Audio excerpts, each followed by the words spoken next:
بسم الله الرحمن الرحيم. أبج فاعرفه حقا وانتخه، متفق لفظا وخطا متفق، وضده فيما ذكرنا المفترق، مؤتلف متفق الخط فقط، وضده مختلف فاخشى الغلط، والمنكر الفرد به راو غدا، تعديله لا يحمل التفردا، متروكه مواحد به انفرد، وأجمعوا لضعفه فهو كرد، والكذب المختلق المصنوع على النبي فذلك الموضوع، وقد أتت كالجوهر المكنون سميتها منظومة البيقوني، فوق 30 بأربع أتت أقسامها تمت بخير ختمت. بسم الله الرحمن الرحيم. الحمد لله نحمده ونستعينه ونستغفره،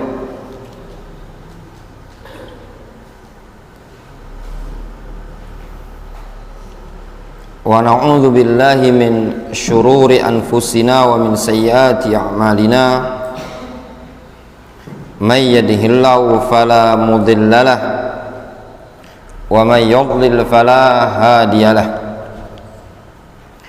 وأشهد أن لا إله إلا الله وحده لا شريك له، وأشهد أن محمدا عبده ورسوله صلى الله عليه وعلى آله وأصحابه أجمعين. أما بعد، أيها الإخوة طلبة العلم حفظني وحفظكم الله جميعا. Segala puji bagi Allah Subhanahu wa taala yang telah memudahkan kepada kita semua jalan-jalan menuntut ilmu syar'i. Terlebih lagi seseorang diberikan taufik dan hidayah oleh Allah Subhanahu wa taala untuk menuntut ilmu di masa-masa mudanya. Di antara nikmat terbesar yang Allah Subhanahu wa taala berikan kepada antum, yaitu Allah Subhanahu wa taala memberikan taufik kepada antum untuk bisa menuntut ilmu sejak dini. Ini adalah nikmat yang terbesar.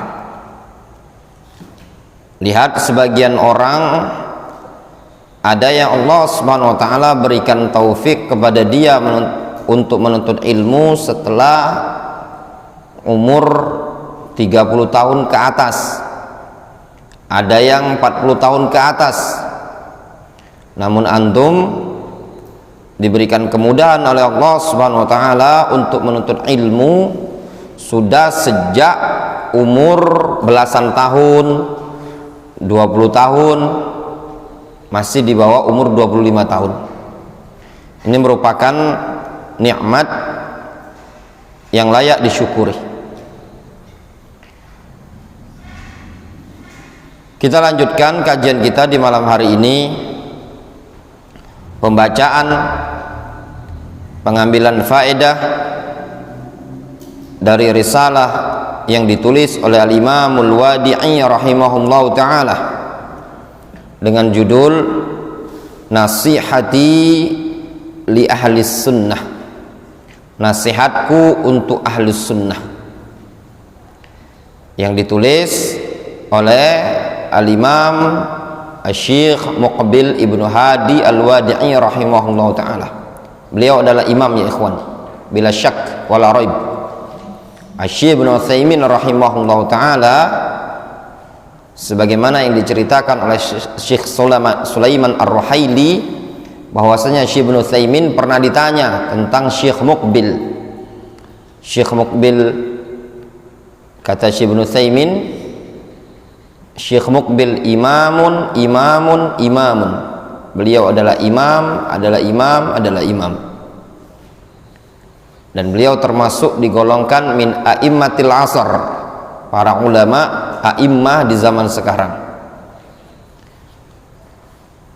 Banyak para ulama yang semasa dengan beliau seperti Al-Imam Al-Albani rahimahullah, wal Imam Ibnu Baz rahimahullah, wal Imam Ibnu Utsaimin rahimahullah, dan juga Al-Imam Al-Wadi'i, yaitu Syekh Muqbil Ibnu Hadi Al-Wadi'i rahimahullah ta'ala.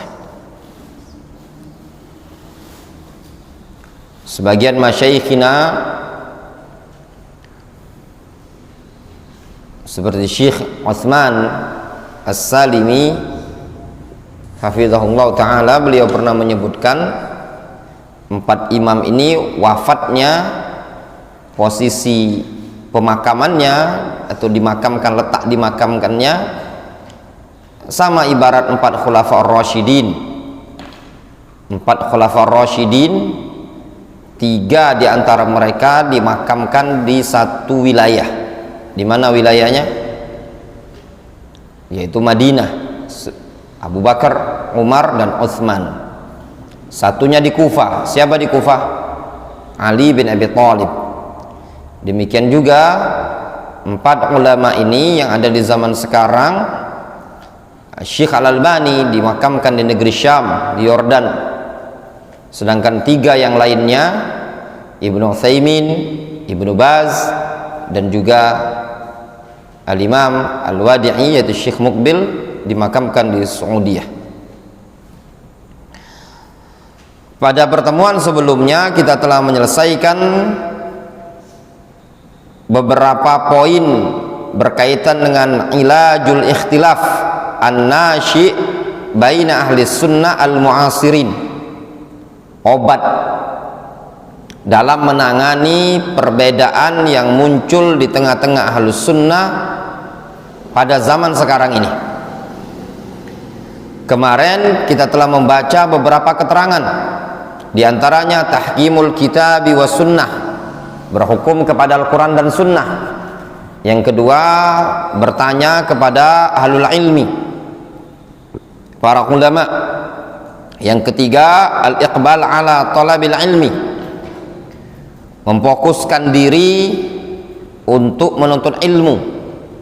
Seseorang kalau sibuk dengan menuntut ilmu, maka dia akan terjauhkan dengan segala sesuatu yang bisa merusak menuntut ilmunya, dari ngurusi fitnah dan yang lainnya. Kemudian kita masuk pada poin yang berikutnya. Qala al-Imamul Wadi'i rahimahullah, wa minha an-nazaru fi ikhtilafis sahabah radhiyallahu anhum faman ba'dahum minal ulama al-mubarrizin. Di antara obat cara menangani perselisihan yang terjadi di kalangan ahlus sunnah, yaitu dengan cara mencermati, mengamati perbedaan yang terjadi di kalangan para sahabat dan orang yang setelah generasi sahabat, dari kalangan para ulama al-mubarrizin, dari kalangan para ulama at-tabi'in, dan juga para ulama atba'it tabi'in, faman ba'dahum, kemudian yang setelah mereka, dari kalangan a'immah, para ulama al-fuqaha ar-rabbaniyun. Kita melihat bagaimana ikhtilaf yang terjadi di kalangan mereka, dicermati, dita'ammul, diperhatikan. Kata Syekh Muqbil Ibnu Hadi Al-Wadi'i rahimahullah ta'ala, idza nazarta ila ikhtilafihim, apabila engkau melihat keikhtilaf yang terjadi di kalangan sahabat, yang terjadi di kalangan tabi'in, dan juga yang terjadi di kalangan para atba'ut tabi'in, serta ikhtilaf perbedaan-perbedaan yang terjadi di kalangan para ulama, hamalta mukhalifakah ala salamah, maka engkau akan membawa orang yang menyelisihimu tadi di atas keselamatan. Nah, itu tadi ya. Kalau kita melihat bagaimana berselisihnya para sahabat, bagaimana berselisihnya para ulama setelah para sahabat dari kalangan tabi'in, atba'ut tabi'in, bagaimana ikhtilafnya Al-Bukhari, ikhtilafnya Muslim, ikhtilafnya Ahmad, Abu Hanifah, Malik, Syafi'i dan yang lainnya, maka itu semua akan membawa antum menyikapi orang yang menyelisihimu tadi dengan cara penuh dengan keselamatan. Walam tutalibhu bil khudu' li ra'yika, niscaya engkau tidak akan menuntut dia untuk tunduk dengan pendapatmu. Kenapa? Dikarenakan masalah tersebut juga pernah terjadi di kalangan para sahabat. Sebagian orang, ini masalah sebenarnya sudah pernah terjadi khilaf mundu zamanin qadim, sudah pernah terjadi di zaman para sahabat, pernah terjadi di zaman tabi'in, sampai di zaman para ulama di zaman masa sekarang. Namun sebagian orang tidak rahabatus sadr, tidak lapang dadanya, dia menuntut orang yang menyelisih pendapat dia harus sama dengan tarjihnya dia, harus sama dengan pendapat yang dia kuatkan, dan harus sama dengan ra'yunya dia. Ini tidak diperbolehkan. Wa alimta annaka bimutalabatihi lil khudu' li ra'yika tad'uhu ila ta'tili fahmihi wa aqlihi wa tad'uhu ila taqlidika. Kata al-Imam Muqbil Al-Wadi'i, beliau mengatakan, maka dengan melihat kepada perbedaan yang terjadi di kalangan para sahabat, maka yang demikian itu tadi akan membawa engkau untuk mengetahui bahwasannya tindakanmu menuntut kawanmu tadi, menuntut kawanmu yang menyelisih pendapatmu agar tunduk dengan pendapatmu, justru itu apa?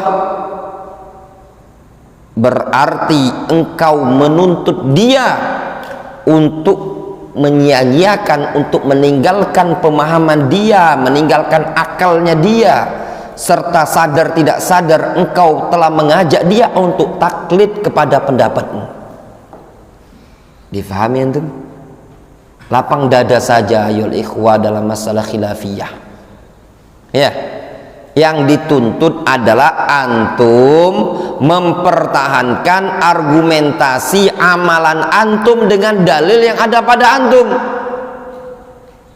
Nggak usah antum mikiri pendapat orang lain harus sama dengan pendapat antum.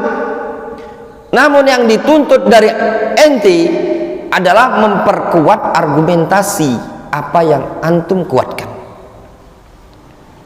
Wa taqlid fid din haram, dan taklid dalam agama ini hukumnya haram.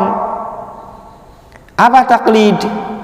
Taklid itu ittiba'u man laisa bihujjatin bi ghairi hujjah, mengikuti orang yang bukan hujjah dengan tanpa dalil.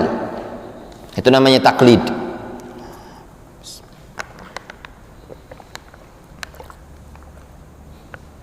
Qala Allah Subhanahu wa ta'ala, Allah Subhanahu wa ta'ala berfirman di dalam Al-Qur'anul Karim dalam surat Al-Isra ayat ke-36, wala taqfu ma laisa laka bihi ilmun, janganlah engkau bersikap,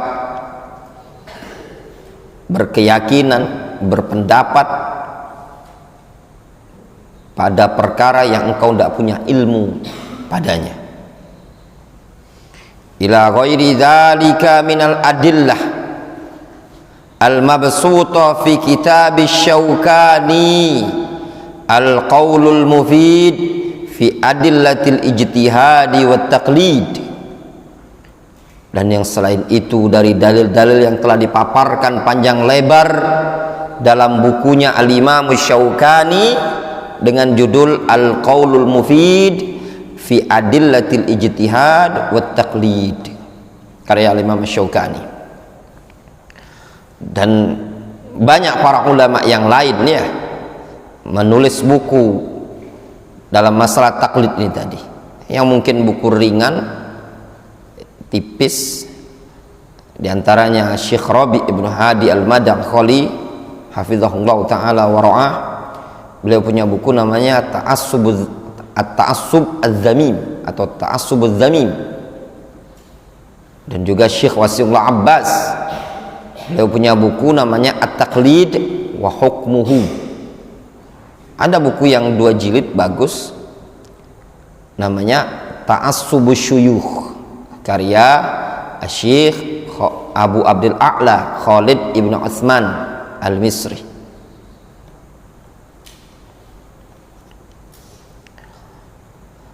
Ya, melihat bagaimana ikhtilafnya mereka. Apabila masalah tersebut sudah ada ikhtilaf mundu zaman qadim, sudah ada sejak zaman dahulu, ngapain antum harus memaksakan pendapat antum ya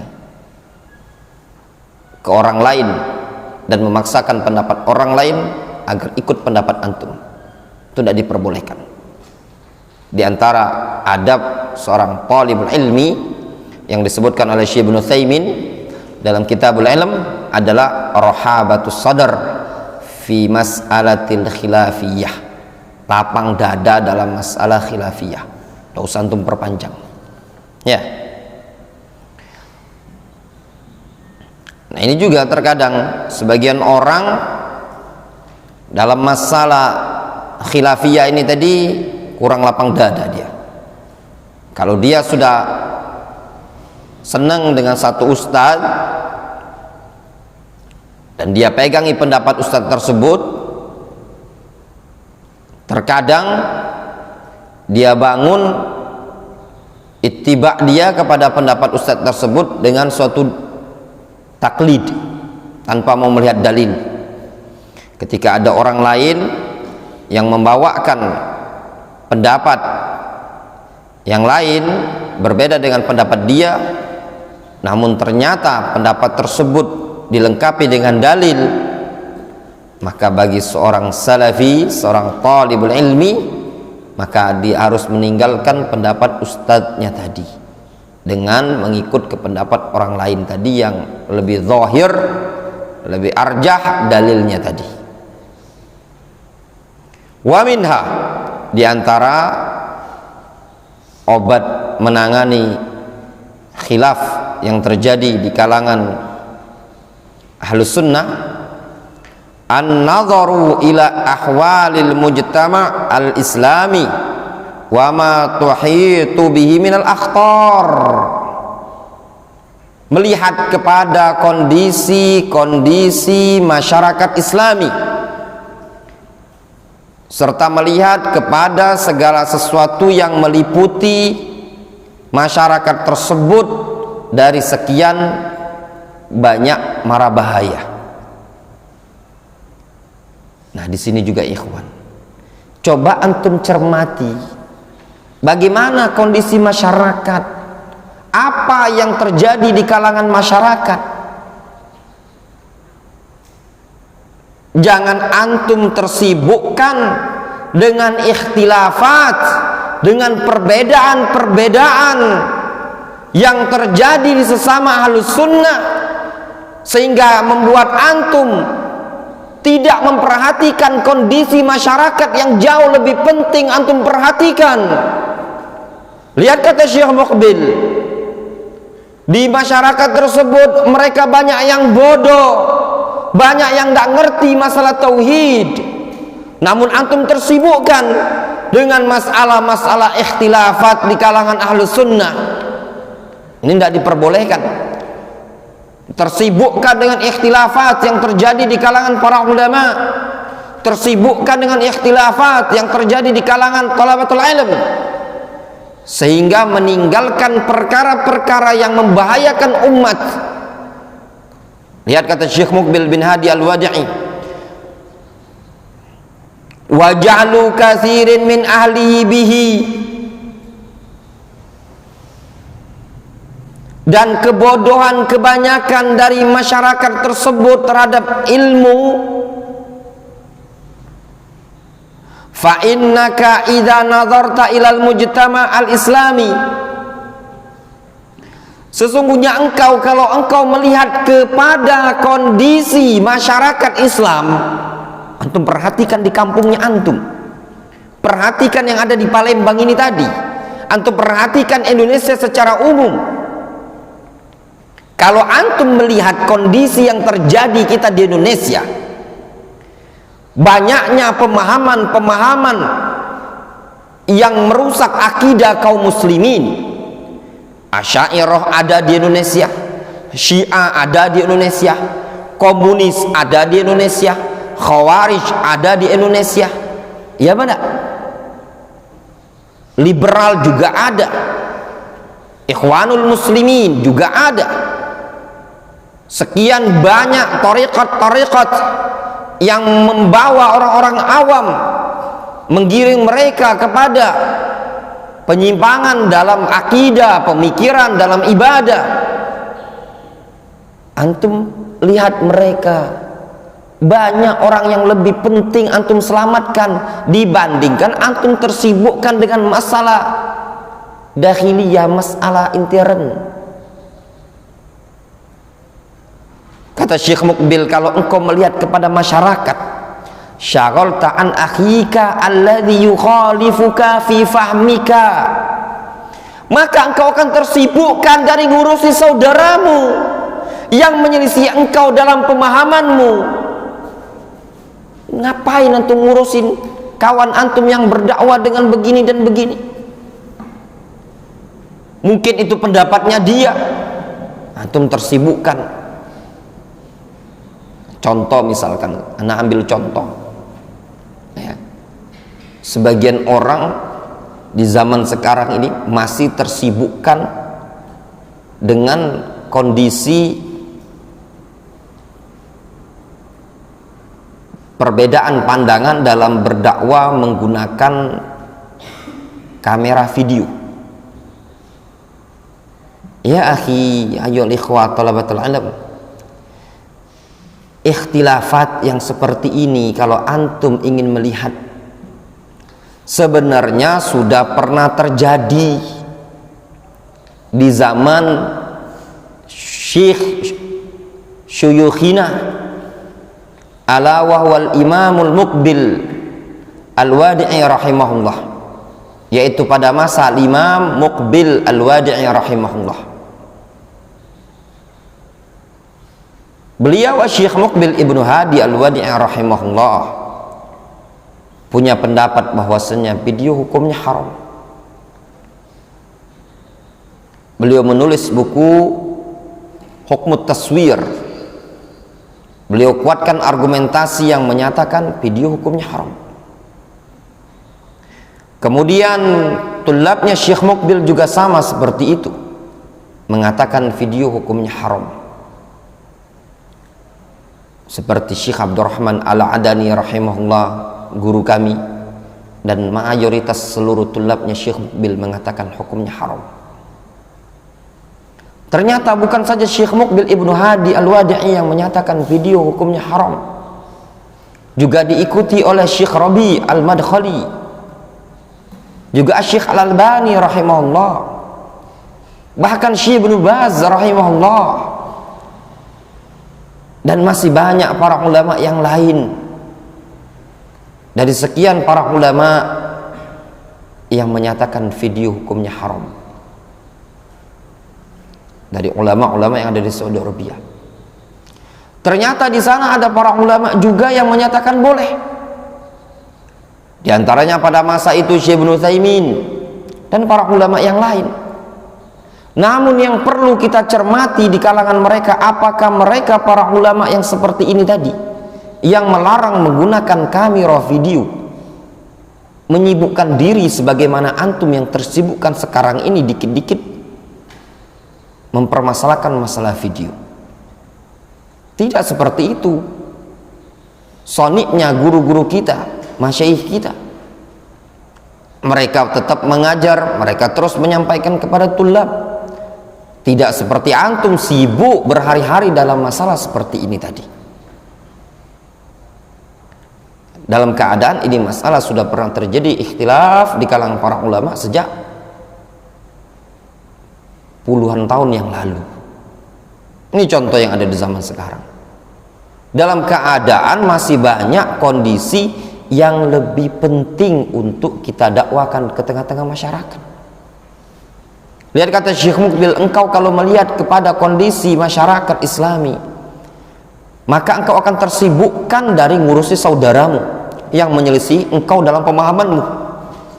Wa qaddamta al-ahamma fal aham, sehingga engkau akan menyajikan, mendahulukan yang terpenting kemudian yang terpenting. Apa yang terpenting? Banyak yang terpenting dalam hal ini tadi.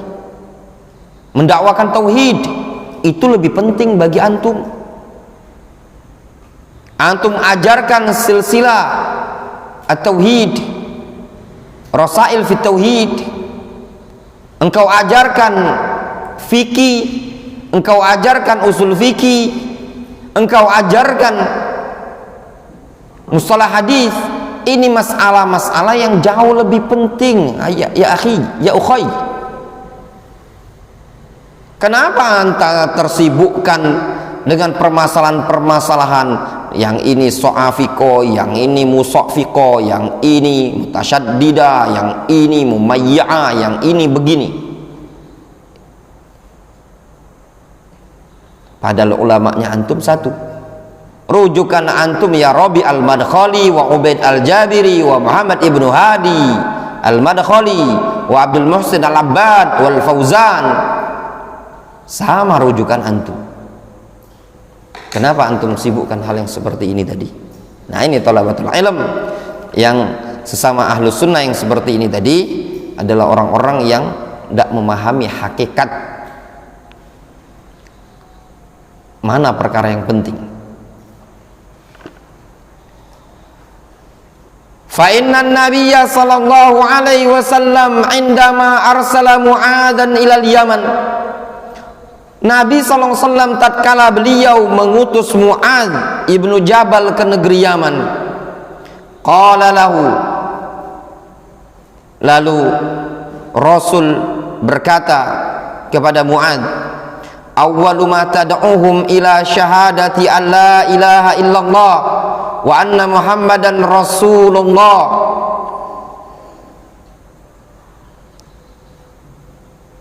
Apa kata Rasul? Perkara yang pertama kali engkau dakwakan ya Mu'adh ke negeri Yaman, hendaknya engkau ajak mereka kepada kalimat syahadat alla ilaha illallah dan Muhammad adalah Rasulullah. Hadis riwayat Bukhari Muslim dari sahabat Abdullah bin Abbas.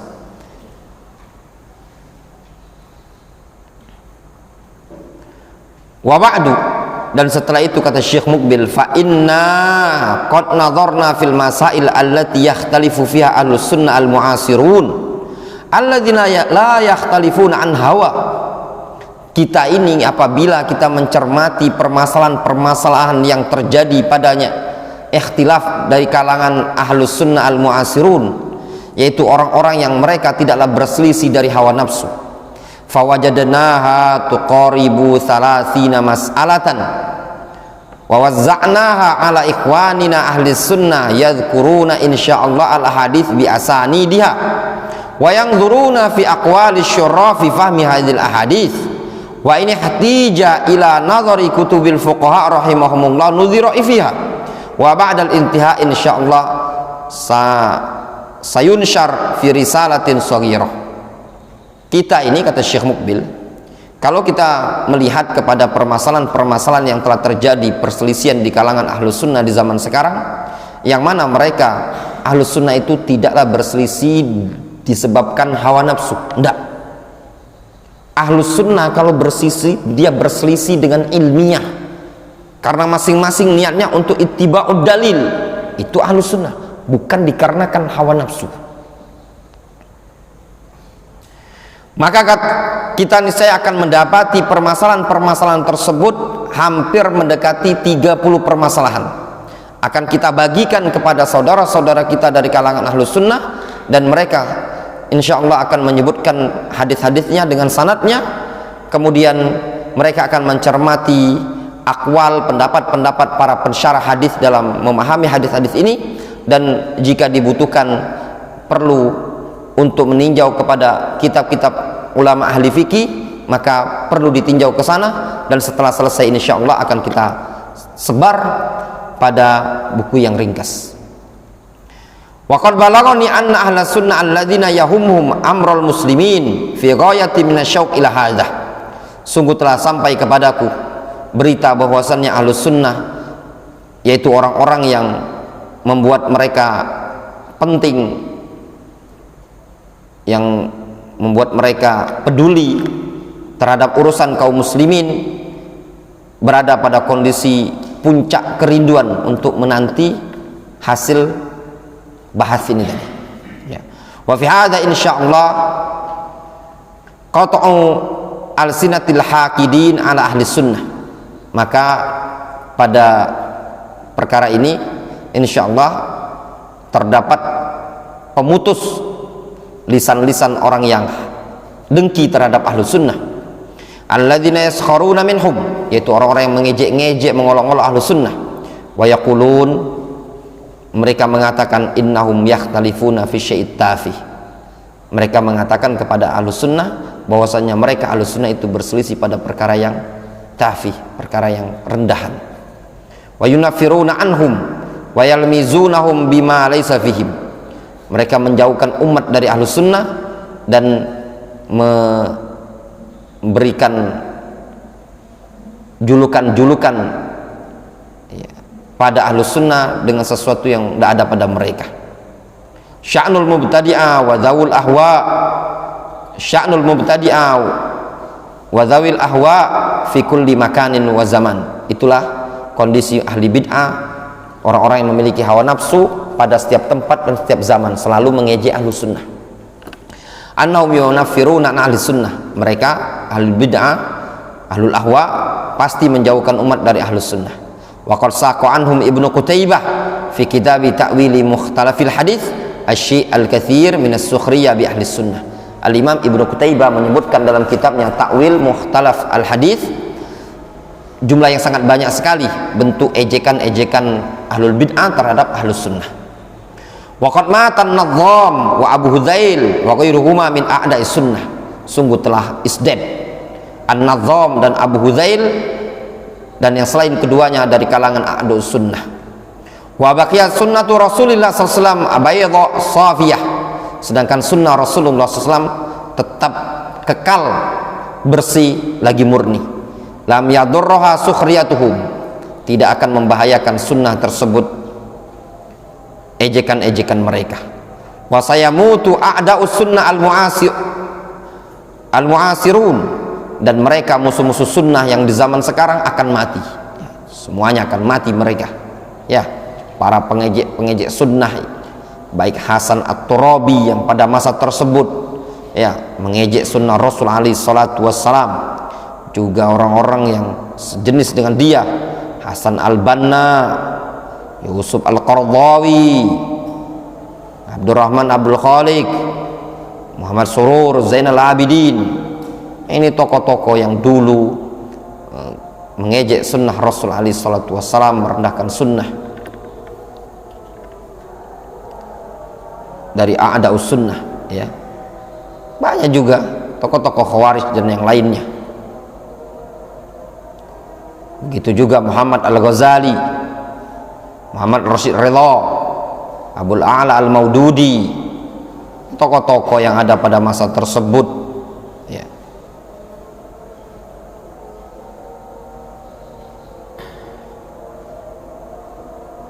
Wa tabaqa sunnatu Rasulillah sallallahu alaihi wasallam li'annallaha tadhammana bihifdhiha, dan sunnah Rasul akan tetap ada dikarenakan Allah SWT menjaganya. Antum lihat Hasan At-Turabi ya, Hasan At-Turabi dia mengatakan, aku lebih percaya dengan berita informasi dokter yang kafir dibandingkan hadis Rasul alaihi salatu wassalam ketika Rasul menyebutkan idza waqa'a dzubabu fi syarabi ahadikum falyaghmishu thumma liyanzaqhu fa inna fi ahadi janahihi da'an wa fi akhari shifaan. Rasul mengatakan apabila ada lalat nyemplung pada air minum kalian, celupkan kemudian buang, karena pada sebagian sayapnya ada racun, sebagiannya ada penawar. Kata Hasan At-Turabi, aku lebih percaya dengan omongan dokter kafir ya, yang mengatakan dalam sayap itu semuanya ada racun, tidak ada penawar, dibandingkan hadis Nabi sallallahu alaihi wasallam. Kata Syekh Muqbil Ibnu Hadi Al-Wadi'i, tarraballahu wajhahu, semoga Allah SWT lumuri wajah dia dengan tanah.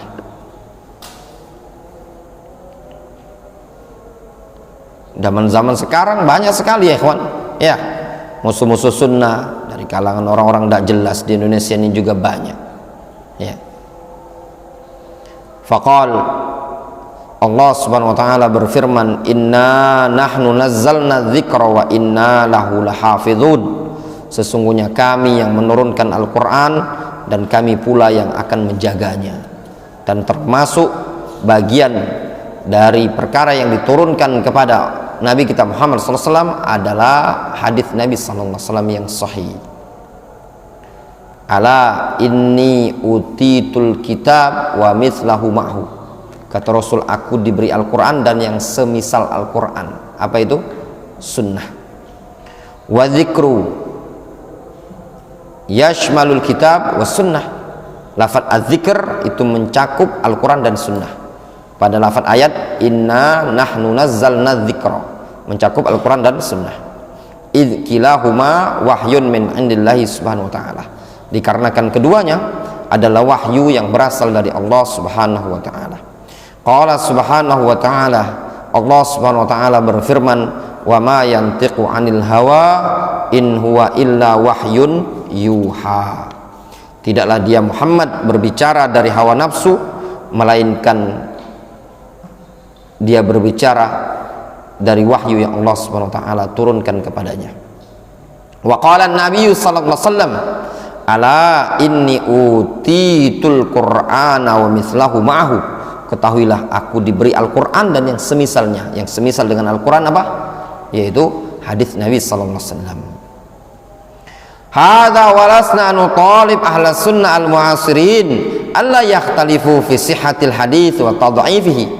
Ini bukanlah maksudnya kita menuntut ahlus sunnah di zaman sekarang untuk tidak berselisih dalam kesahihan hadis dan kedhaifannya.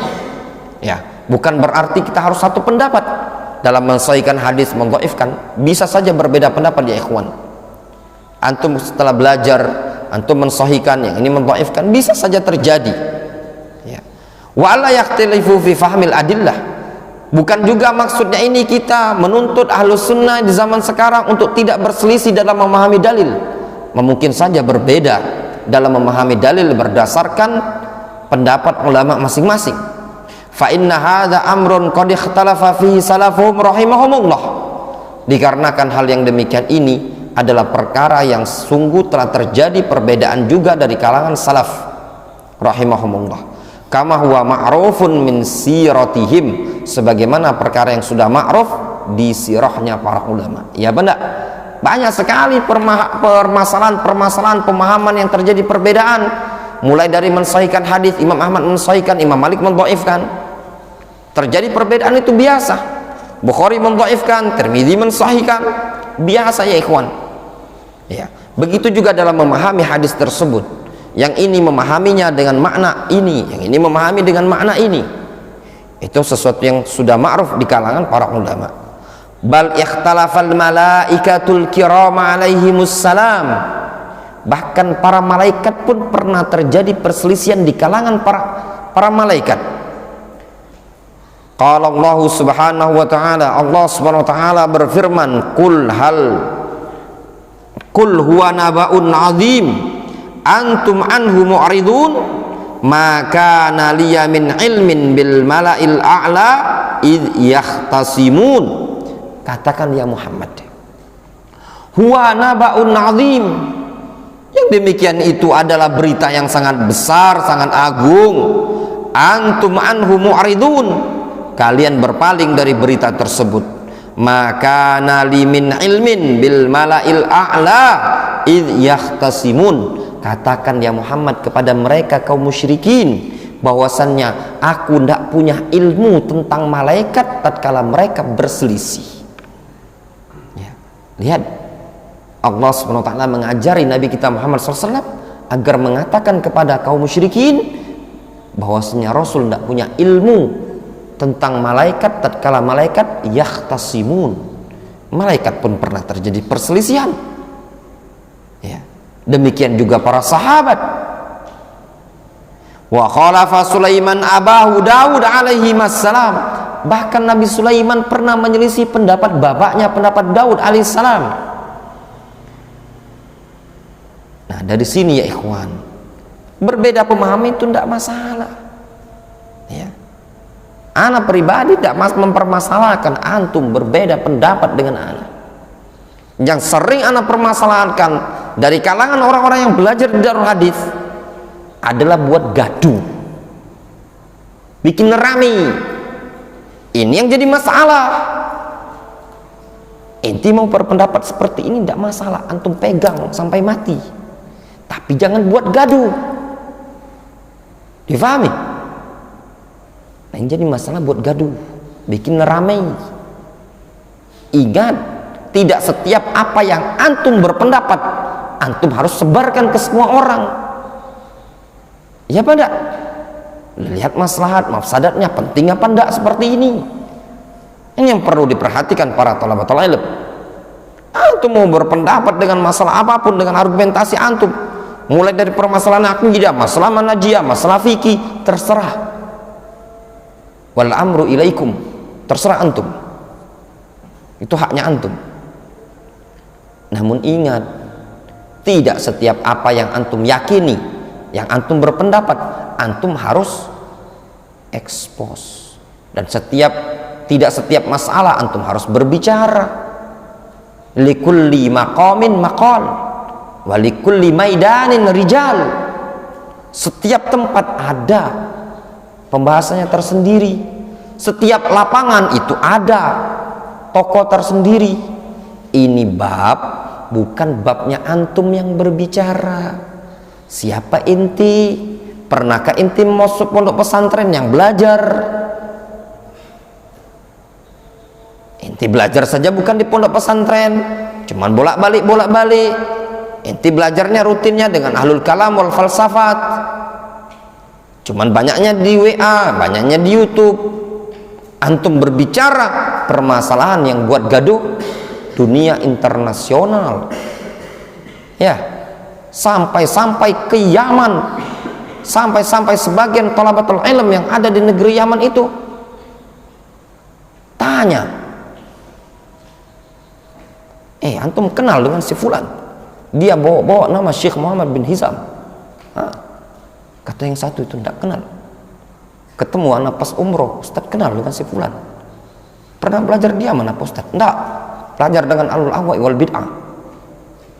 Rami, di Yaman pun rami. Ya, yang seperti ini bukan adabnya seorang thalibul ilmi. Gurunya antum sudah berupaya uskut, diam. Tidak mengindahkan. Akhirud dawa al-kai. Terakhir obat adalah dengan kai. Ya, bukan seperti ini seorang penuntut ilmu. Ya. Dikiranya kita ini orang-orang yang bodoh dalam masalah seperti ini. Ya. Orang kalau sudah belajar silat 1 jurus 2 jurus itu sudah petentang petenteng untuk sikat sana sikat sini. Ya. Antum jangan ikuti jejak hadzal rajul ghairu mu'addab wa talabuhu lil ilmi ghairu mu'assal khunfusyar. Ya, khunfusyar. Kalau bahasa sebagian masyayikh kita yang di Saudi Arabia, bahasanya Syekh Ubaid Al-Jabiri, bahasanya Syekh Rabi al-ghawghaiyun. Pernah dengar istilah ini? Mufradat baru ya. Terus selama ini dengar istilah mumayyi'ah kan? Kasih tahu lagi. Al-ghawghaiyun. Ghawghaiyun itu yang bikin gaduh. Namanya ghawghaiyun. Nah, jangan antum jadi la takunu ghawghaiyin. jangan kalian menjadi ghawghaiyin, itu orang-orang yang suka bikin gaduh dalam dakwah, dalam ilmu, ya tidak boleh. Ya, tambah mufradat antum satu ya, ghawghaiyun ya, dicatat sama nasin dia, kosakata baru dia, itu ma'ruf ya. Antum lihat di buku-bukunya masyayikh,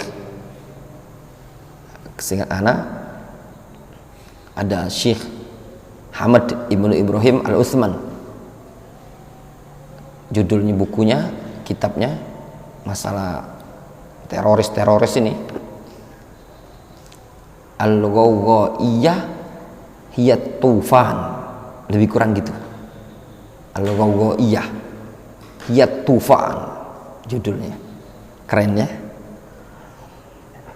Wa khalafa Sulaiman abahu Daud alaihi assalam, qala Allah subhanahu wa ta'ala, wa Daud wa Sulaiman id yahkumani fil harth id nafashat fihi ghanamul qaumi wa kunna li hukmihim syahidin fafahamnaha Sulaiman wa kullan ataina hukman wa ilma.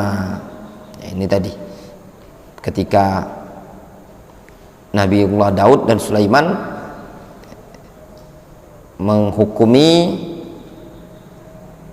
dalam permasalahan al-harth ya.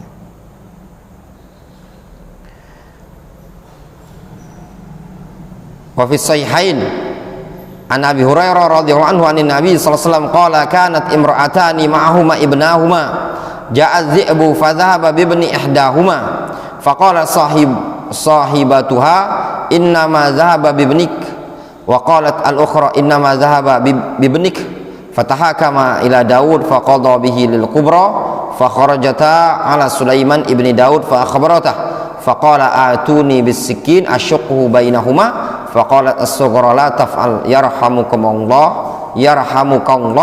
huwa ibnuha faqadha bihi lis sughra. Itu kisah yang ma'ruf ya, tentang ada dua orang mengaku punya bayi ini. Sebenarnya bayinya itu satunya tuh masing-masing punya bayi, satunya dimakan oleh serigala ya, sisa satu tuh rebutan mereka. Datang mereka kepada Daud ya. Kemudian Daud menetapkan ini bayi ini milik yang lebih tua umurnya. Namun tatkala Sulaiman keluar, kata Sulaiman, kalau aku gini caranya, aku belah saja bayi ini. Tiba-tiba yang kecil ngomong, wanita yang lebih muda bilang, jangan, kasihkan ke yang dia saja daripada dibelah dua, kan masa bayi dibelah dua, bukan timun dibelah dua, dogan semangkok, sudah menunjuklah yang besar deh. Kata Sulaiman, ya sudahlah, berarti bayi ini milik yang masih muda ya, karena dia lebih ikatan emosionalnya. Qala Abu Hurairah, in sami'tu bisikin illa yauma idzin, in sami'tu bisikin illa yauma idzin wa ma kunna naqul illal midyah. Kata Abu Hurairah, tidaklah aku mendengar istilah sekin kecuali pada waktu itu saja, waktu Rasul cerita ya, istilah sekin. Kami dulu tidak ada nyebut istilah sekin, nyebutnya mudyah ya, mudyah. Jadi Abu Hurairah ngomong, kami tidak mengenal istilah sikin, tahu tuh sikin, pisau, kecuali pada waktu Rasul cerita. Kami biasa kenalnya istilahnya zaman dahulu adalah mudyah atau midyah ya. Fa'adhi nasihati li ikhwani fillahi ahli sunnah wa as'alullaha lahumun nasr wa taufiq. Ini adalah nasihatku untuk saudara-saudaraku dari kalangan ahli sunnah. Aku memohon kepada Allah pertolongan dan taufik untuk mereka. Wallahu ta'ala a'lam bissawab. Ya, ini selesai pelajaran dari kitab ini. Mudah-mudahan bermanfaat ya untuk kita semua.